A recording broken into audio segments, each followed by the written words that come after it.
के नहीं दोष गुसाएं। समर्थी व्यक्ति में दोष नहीं लगता, ही अर्थ करता है कि मैं कहता हूं नहीं, अर्थ नहीं होगा। समर्थी में जितना दोष लगता है उतना और किसी में दोष नहीं लगता है।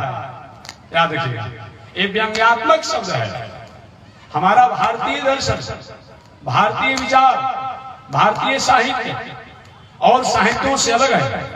जैसा प्रकरण होता है उसी के अनुसार भारतीय दर्शन, भारतीय विचारों में अपना अर्थ किया जाता है। हमारे यहाँ शब्द के अनुसार अर्थ नहीं होता है केवल, हमारे यहाँ भारतीय दर्शन में केवल शब्द के अनुसार अर्थ नहीं होता है।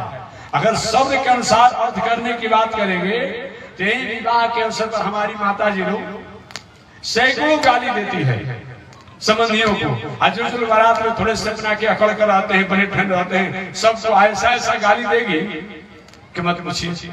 हम तो हमेशा भार्गव डिक्शनरी पढ़ते रहते हैं कभी कभी कि कहाँ अपने आप में, मैंने भार्गव डिक्शनरी को पढ़ाई के बाद देखा कि कहाँ इन लोग अपने आप संतोष मिलता है। न जाने किस पढ़ाई, किस विश्वविद्यालय की पढ़ाई पढ़ती है कि कहाँ से ऐसा ऐसा गाली चुन कर लाती है कि मत पूछिए। लेकिन एक भी व्यक्ति को नाराज होता है विवाह का अवसर पर, इतना ये गाली देती है। अब वर पक्ष क्या करता है जी, हंसते रहता अपना बस। कैसा कैसा गाली अब तो हम नहीं दे सकते हैं, माइक से बता सकते हैं, लेकिन आप सुनते रहते हैं।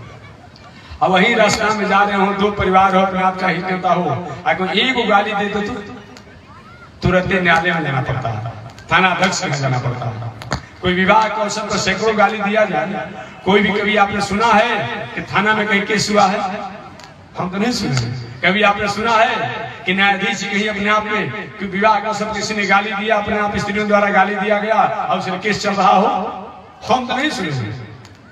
रास्ता में, गली में, नली में झाड़ू देते समय, नली की सफाई करते समय एक कोई गाली दे देता है और उस पर 3 की केस चलता है। लेकिन ऐसे तो हमारा भारतीय दर्शन जो है केवल शब्द से अर्थ नहीं किया जाता है, प्रकरण के अनुसार अर्थ होता है। जैसा प्रकरण होता है उसी के अनुसार भारतीय दर्शन में अर्थ किया जाता है। ये जानिए, जैसे किसी के यहाँ लड़का हुआ हो, लड़का के जन्म पर गीत गवाया जा रहा, सोहर इत्यादि। अब उसी समय कोई कहेगा राम नाम सत्य है, राम नाम सत्य है, कैसा लगेगा जी? कोई बोलने देगा? ए भाई आज क्या बोल रहे हो? तो यही बोलने के समय है। हालांकि उसने दूसरा कुछ नहीं कहा। बात सत्य भी है कि राम के अलावा इस दुनिया में कोई नाम शाश्वत नहीं है। लेकिन किसी के यहाँ अपना लड़का का जन्म हुआ हो, छठियार हो रहा हो या सतैसा का समय हो और कोई गीत गा रहा हो और वहां अगर कोई कहेगा तो ठीक लगेगा? नहीं लगेगा। तो भारतीय दर्शन जो है शब्द का अर्थ नहीं किया जाता है। जैसा प्रकरण होता है उस प्रकरण के अनुसार ही अर्थ किया जाता है। इसलिए वेदार्थो निश्चितव्य स्मृति इतिहास पुराण। वेदों का अर्थ निर्णय किया जाता है स्मृति द्वारा, इतिहास द्वारा, पुराण द्वारा। केवल वेद के वाक्यों को वेद द्वारा ही तय नहीं किया जाएगा। इससे वेद भगवान डर जाते हैं कहीं मेरे वेद को कहीं गलत अर्थ मत कर दे। इसलिए कोई भी ऐसा अगर प्रसंग आया कि समर्थ के नहीं दोष गुसाई, एक व्यंग्यात्मक शब्द है। क्या समर्थी में दोष नहीं लगता है?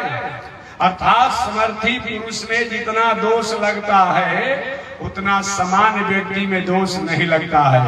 ये व्यंग्यात्मक शब्द है। क्या मैं आपको नहीं पहचानता हूँ? अर्थात भली भांति पहचानता हूँ, ये होता है। तो अब पूछेंगे आप महाराज जी तो कहे लिखा है? अब मैं उदाहरण दे रहा हूँ कि कौन कौन समर्थी में दोष लगा। ये मैं निवेदन करूंगा, समर्थी में कौन कौन दोष लगा अपने आप में। आपने दशरथ जी महाराज को समर्थी मानते हैं ना? समर्थमान चक्रवर्ती सम्राट थे। दशरथ जी महाराज द्वारा अंधांधी के पुत्र श्रवण कुमार को शब्दवेदी बाण मार दिया गया।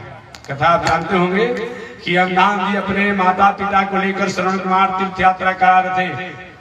कंधे पर अपना बहंगी रह करके अपने आप में संयोग से दशरथ जी महाराज के राज्यों से गुजर रहे थे अपने पिता को लेकर के।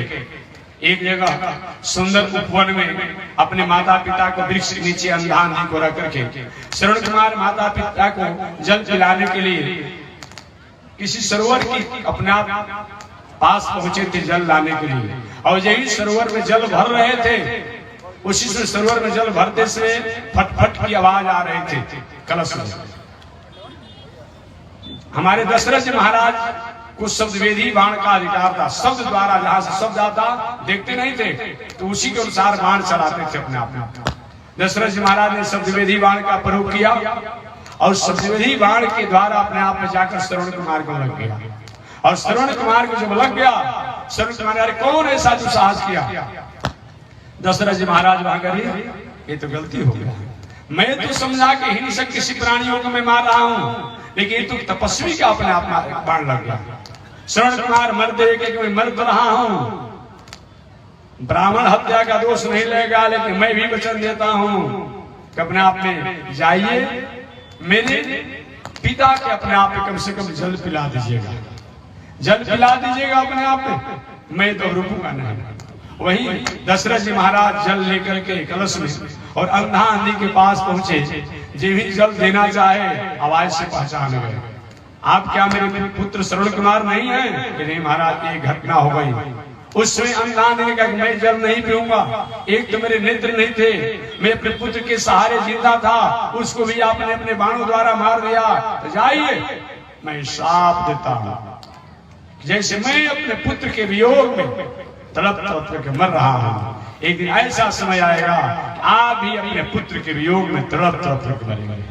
उस समय दशरथ जी महाराज को कोई पुत्र नहीं था जब ये सांप लगा हुआ था, इसलिए वाल्मीकि रामायण में दशरथ जी महाराज ने जब कौशल्या के गोद में सिर करके पड़े हुए थे और कौशल्या से कहते, कौशल्या देखो हमको घटना याद आ गई जो हमको किसी एक अपने आप में ऋषि कुमार के पिता माता ने एक साप दिया था, उन्होंने कहा था अपने आप में कि जाओ मैं अपने पुत्र के वियोग में जैसे मर रहा हूं, आप भी अपने पुत्र के वियोग में मरेंगे। आज वही हमें घटना याद आ रही है, उसमें अपने आप हमारा कोई पुत्र नहीं था, तो वही अपने आप आज हमारे साथ हो रहा है, मैं अपने पुत्र के वियोग में अपने जीवन को त्याग करूंगा, हमें जी नहीं पाऊंगा, जी नहीं पाऊंगा अपना आप।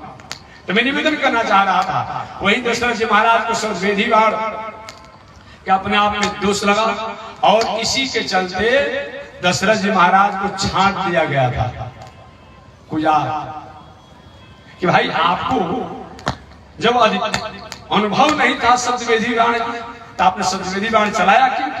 इसलिए उनको अपने आप उस समय भी पूरा विश्व 2 गुटों में था उस समय, लेकिन सबसे बड़ी उपलब्धि ये थी कि पूरे विश्व की नायक हमारा भारतवर्ष था।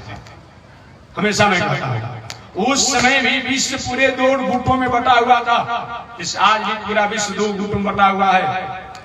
आज भी देश पूरे विश्व पूरे 2 गुटों में बटा हुआ है, लेकिन दोनों का नायक दूसरा ही कोई है, लेकिन उस राज्य के रहने वाले हैं, उस देश के रहने वाले हैं, उस स्थान के आप रहने वाले हैं। देखिए पूरे विश्व के अपने आप में जिसमें 2 भागों में बटा हुआ था, 2 गुटों में था अपने आप में, तो दोनों गुटों का अगुवाई करने वाला था आपका भारतवर्ष था उस समय।